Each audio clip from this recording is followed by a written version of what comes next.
This is a brief demonstration of site optimizing software that we're using at Haeger Engineering.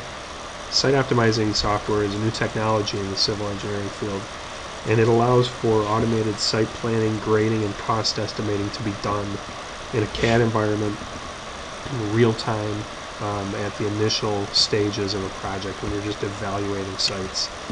And if you're familiar with BIM in the architectural world, it shares some similarities with BIM and how it works.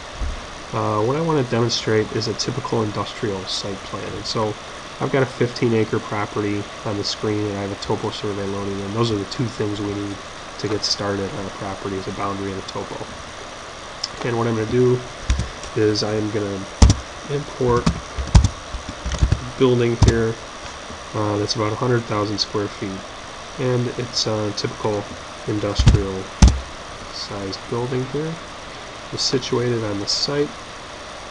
And I'm going to work on an employee parking area in front of the building. I'm going to assume I need 200 spaces here. So when I finish drawing the limits, you can see the software has drawn in all of the parking spaces on the inside. And what it's doing is it's taking the properties that we've defined for the parking field to draw all those spaces. So I've got the parking width set at 9 feet. If I change that to 10, it's automatically updated over here. If I change the angle of the interior spaces to 60, you can see it's automatically updated here. And so, this is obviously something we can do in normal CAD, but it's not automated. This kind of stuff that is very tedious and is very time consuming. And so this is a good demonstration of the what-if power of this software. And so I'm just going to modify the limits here to get me close to that 200 spaces that I was talking about. And there we go, right on the button. What I'm going to do next is I'm going to put in a entrance location for the parking lot to the road here. And you can see it automatically draws in the driveway, and it automatically updates my parking spaces. I lost 4 spaces there, so I'm just going to come in and stretch this out so I get those back. I'm going to take this building here too, and I'm going to throw a sidewalk in along the front of the building, since this is the employee entrance area. And you can see I just changed that property and it automatically drew that in. And when I drag this building over the parking lot, it's getting rid of all of those parking spaces that were up against it, which I can again change with a building property to allow parking along the frontage of the building. So I've gotten to a point where the parking works. For the employee side, I'm going to go around to the back now to the truck area, and I'm going to draw in another parking area. And back here, it automatically draws in with the defaults that we have set for the passenger vehicles. And I want to go in here and I want to change this to truck-sized spaces. So I'm going to go 10 by 50 spaces on the interior with 75-foot drive aisle.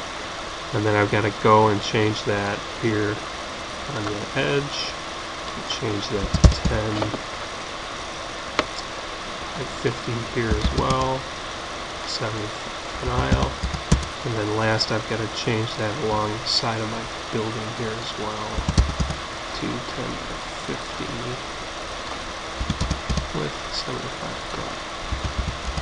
And you can see it's automatically drawn this in here. And what I can do is I can continue to tweak with this. The interior aisle here is larger than we need it to be, so if I just move this east end here, it'll automatically make those changes for me. What I'm going to do next is I'm going to draw in the truck drive lines to get from the street to the truck area here. And again, I'm just defining a path, and the software takes care of drafting it in the road, and it eliminates these parking spaces that I had shown here before. Excuse me. I can also put in and an entrance point connection from the passenger lot to this truck route, front route. And so it's it's this power of what if and just the automation that's really valuable in these site planning exercises that we're doing here. I'm also going to draw in stormwater area. And I'm just going to sketch something in here. And again, like with the other elements, software is going to draw in the contours that are associated with it. So once I've got this to a point where the site plan looks like it's feasible, it's doing what I want it to do, I'm going to take the next step and I'm going to go and grade the site. Where properly, I'm going to let the software grade the site. And so I'm going to launch this grading solver here, and it pulls up a window, and it's illustrating an earthwork plan that it's doing. So the red is cut and the blue is fill. And if I change the look here, you can see these are proposed contour lines, and they're jiggling around and moving. What it's doing is it's doing different iterations to minimize the cost, the site improvement costs here.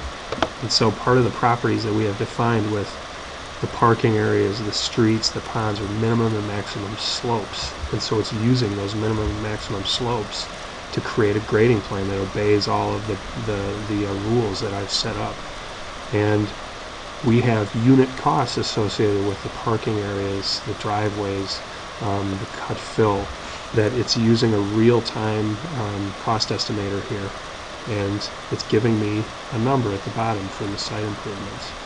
So it's taking in earth cut fill numbers, it's taking in clearing, retaining wall costs, paving, curb, sidewalk, all in real time, and it'll end up with the lowest number that it can, $590,000 for site improvements. So I can come back to my site here, and I can turn on the proposed contours that it established, and you can see it's giving me a warning here that I have some grading areas that I need to correct. And so I can turn on my problem areas, and it'll tell me where I have problem areas. It's right at the front here, and so it's identifying where I have problems that I need to fix. But you can see in 5 minutes I have a site plan, I have a grading plan, and most importantly I have a cost estimate that is accurate for the site plan that it's created here, the grading plan. So all in a matter of minutes I've got as much information as would take us several days to put together. And I can go in and change this stuff at the drop of a hat. So this is just a quick demonstration of what we can do. There's a lot of functionality of the software that I didn't show you here. What I'd love to do is show you a demonstration of this in person, especially if you have a site that you're struggling with, that you think would be a benefit here. I'd love to just load that site in and show you what the software can do. Thanks for your time.